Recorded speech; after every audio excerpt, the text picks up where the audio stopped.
stop. Before you keep scrolling, there is a specific reason this message was placed in front of you right now. This is not an algorithm. This is an appointment.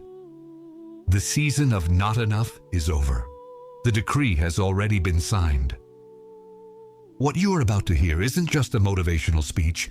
It is the confirmation of something heaven has already released, something your eyes haven't quite learned to see yet. Stay with me until the end.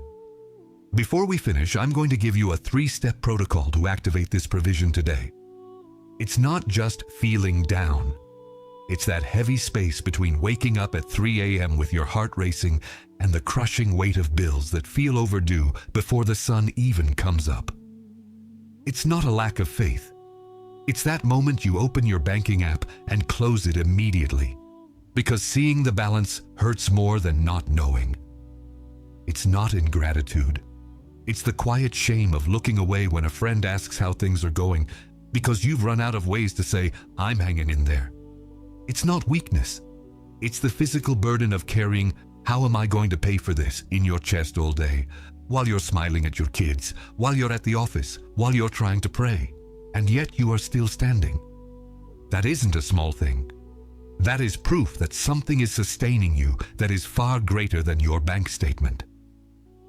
The like on this video is your public Amen. Heaven records what you confess in the light. Today you need to understand 3 things. First, why what looks like a desert in the natural world is actually the clearest sign in the spiritual world that your breakthrough is being positioned, not withheld.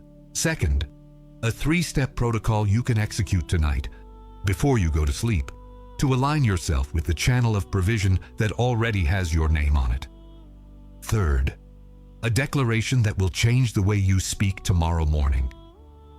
Not because you're going to fake it until you make it, but because you will know exactly where your provision is and why it's arriving. I have brought you here for this exact hour. Not yesterday. Now. Because what is moving over your life needs witnesses, and you are the first one. Don't break the chain. You seek. You dedicate yourself. You do everything right, and yet abundance never comes. And the worst part, you start wondering if you're doing something wrong, if you're being heard up above, if it's meant for you at all. It's not a lack of faith or worthiness. It's a spiritual blockage that ordinary prayer alone cannot break. The Miracle Journal unblocks this in 21 days with a spiritual protocol that works exactly where your prayer doesn't reach.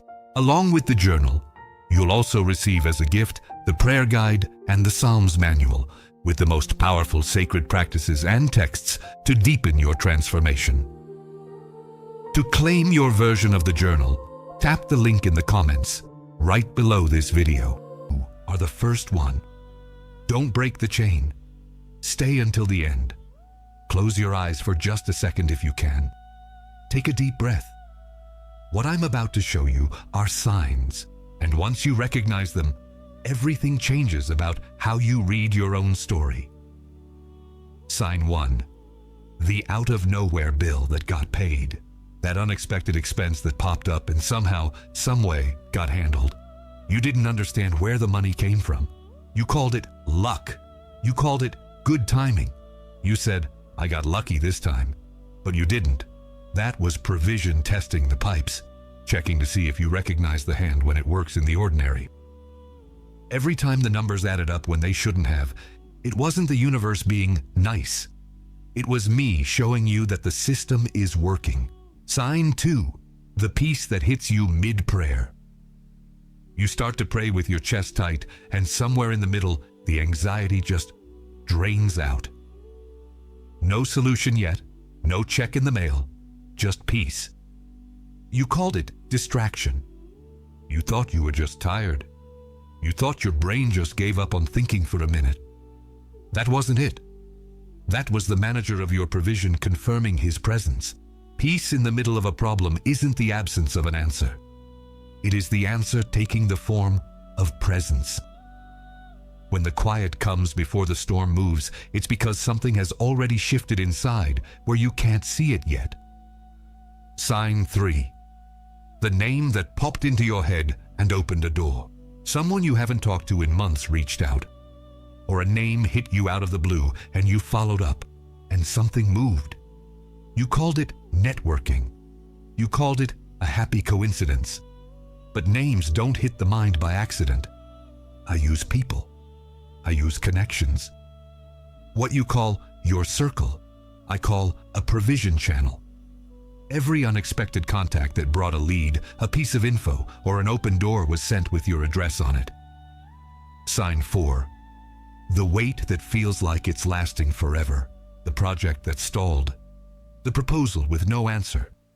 The promotion that's stuck in limbo for months, maybe even a year. You called it rejection. You called it abandonment. You took it as a sign that it wasn't meant to be.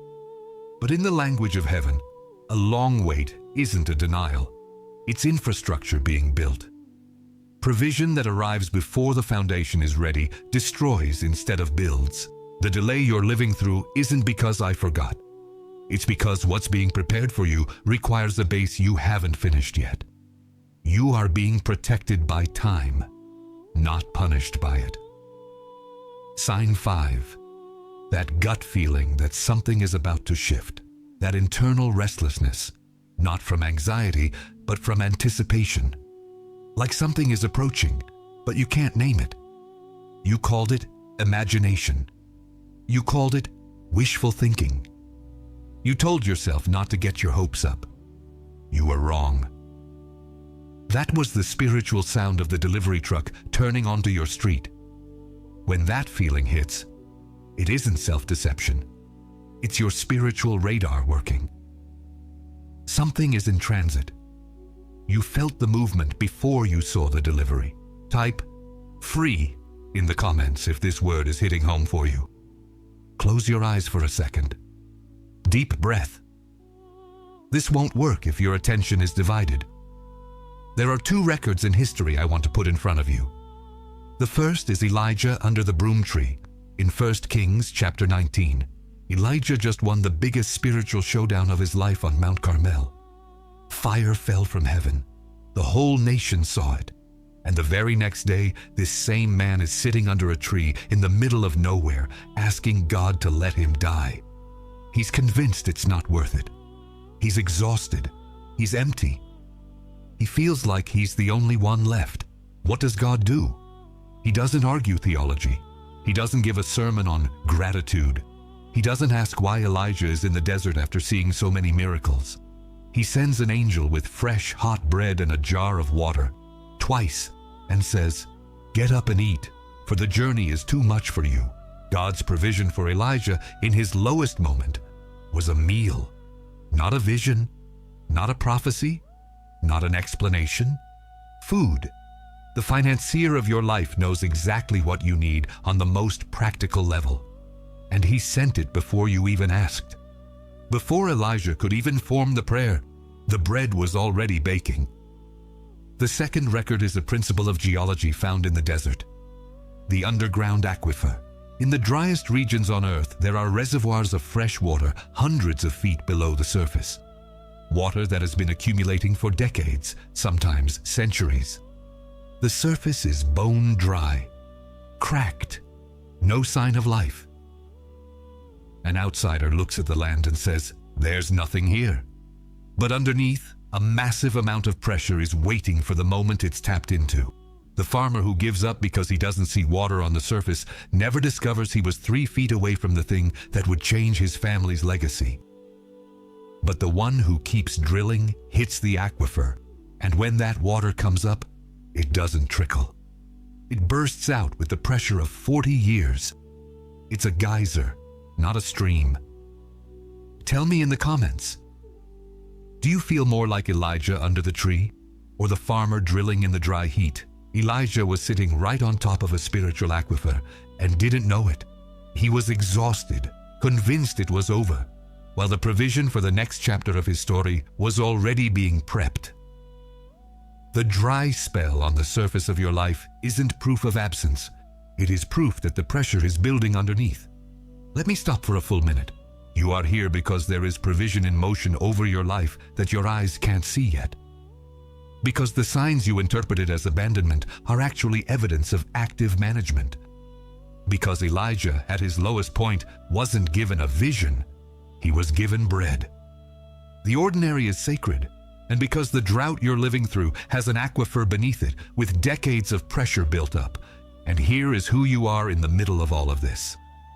I haven't forgotten you. I have never managed your life through forgetfulness. Every day that felt like silence was a day I was moving things you don't have eyes to see yet. What I am sending you isn't small. That's why it's taking this long. You aren't being punished for your doubt. You are being protected by my precision. You are a provisioned heir. You aren't someone looking for provision. You are someone for whom provision was set aside before you were even born. Heirs don't get an inheritance because of their performance. They get it because of their DNA. Every time you try to earn it or work harder to justify the blessing, you are using the wrong logic. Your struggle isn't to deserve it, it's to recognize it. This gives you the authority to ask as a child, not a beggar. The language of your prayer changes when you know who you are. Father, this is mine, is a different prayer than, Lord, please, if you're not too busy. You are an open channel. You weren't chosen just to receive, but to be the point through which provision flows to others. Channels have to be clear. What you call the weight is often just the cleaning out of the blockages that would stop the provision from passing through you without destroying you. Provision hitting a clogged pipe causes a blowout. This gives you authority. The scope of your provision goes way beyond you. Receiving well is a spiritual act, because what flows through you is going to feed everyone around you. You aren't just waiting for yourself.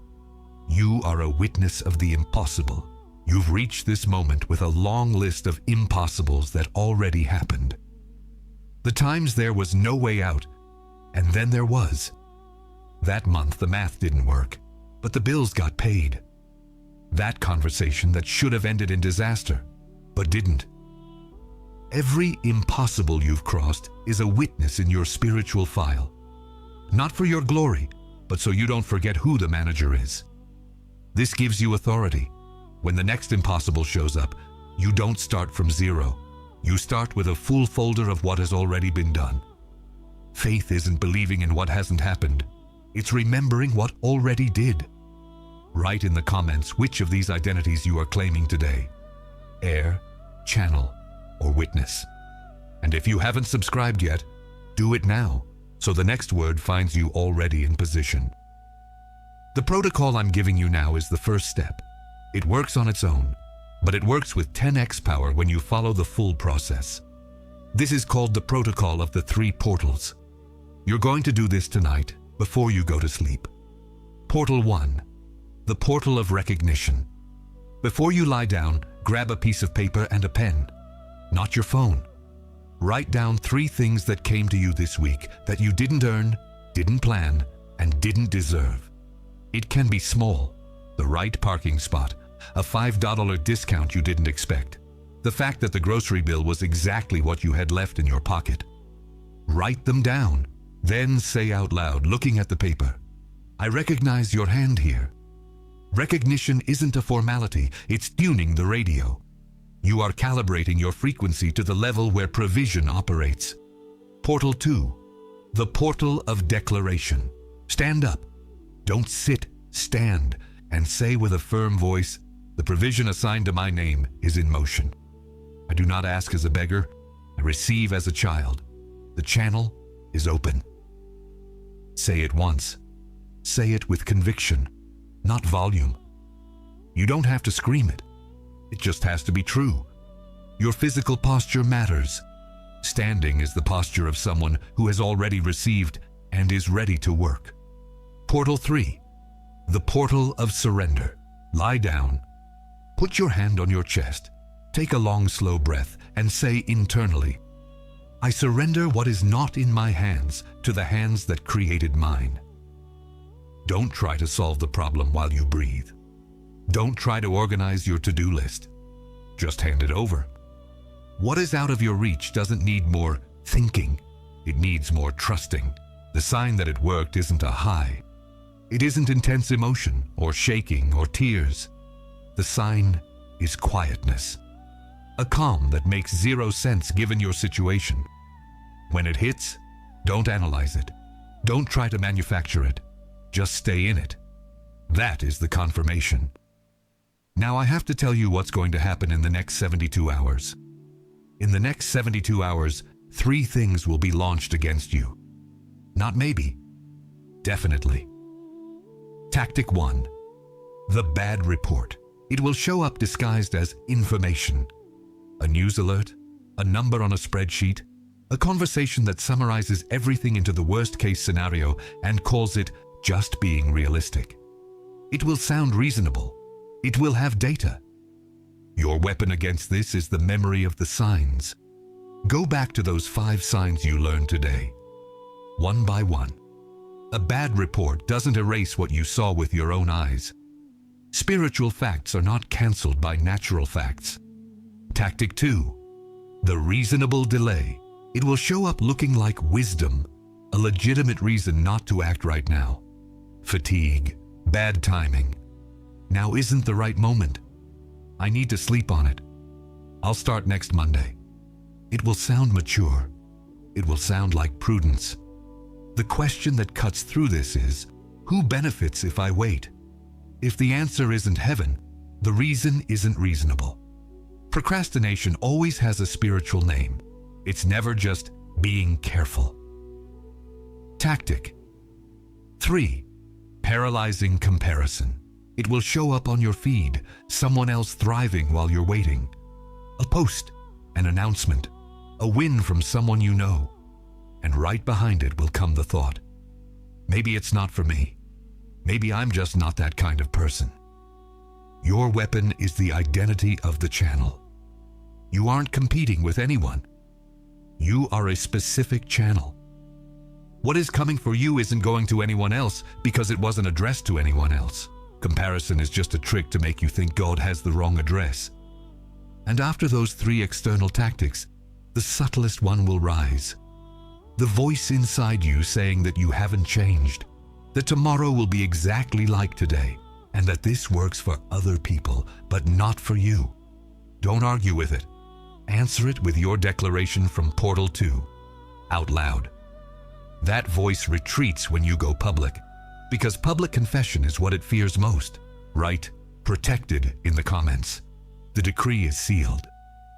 Place both hands open on your knees right now. Palms up. Deep breath. Now drop the weight you brought here. The bill that was open when you started this video. The balance that hurt your stomach an hour ago. The shame of looking away when people ask how you are. The physical weight of carrying money stress in your chest while you pretend everything is fine. Drop it now. You don't have to carry that anymore. I saw you open that app and close it fast because it hurt. I was there. I saw you look at the floor when they asked how you were doing and you didn't have an answer. I was there too. Every night your heart raced at 3 a.m. Every morning the bills felt overdue before the coffee was even made. I was awake before you were. Not because I was waiting for you to fail. Not because I was testing your toughness, but because I was guarding what was being prepared to reach you at the right time, in the right structure, in a way that wouldn't break you when it arrived. You aren't going to carry this the same way anymore. Not because everything was solved in the last 10 minutes, but because you know who the manager is now. And the manager never abandons what belongs to him. The aquifer is there. The pressure is built. The channel is open. And what is yours is sealed. Declare it out loud now. What's mine is guaranteed. I am an open channel. I am a provisioned heir. I am a witness of the impossible. It is done. You are covered. Amen. Write "it is done" in the comments. Make the declaration public. There is someone you know who is carrying exactly what you brought here today. The heavy debt, the balance that hurts, the weight that exhausts them, the quiet shame. A specific person just popped into your head. Send this video to them right now. Not later. Now. And if they want to go deeper, the link is in the first comment, waiting for them just like it waited for you. It is done. You are not the same person you were when this message started. You seek. You dedicate yourself. You do everything right, and yet abundance never comes. And the worst part? You start wondering if you're doing something wrong, if you're being heard up above, if it's meant for you at all. It's not a lack of faith or worthiness. It's a spiritual blockage that ordinary prayer alone cannot break. The Miracle Journal unblocks this in 21 days with a spiritual protocol that works exactly where your prayer doesn't reach. Along with the journal, you'll also receive as a gift the prayer guide and the Psalms manual with the most powerful sacred practices and texts to deepen your transformation. To claim your version of the journal, tap the link in the comments right below this video.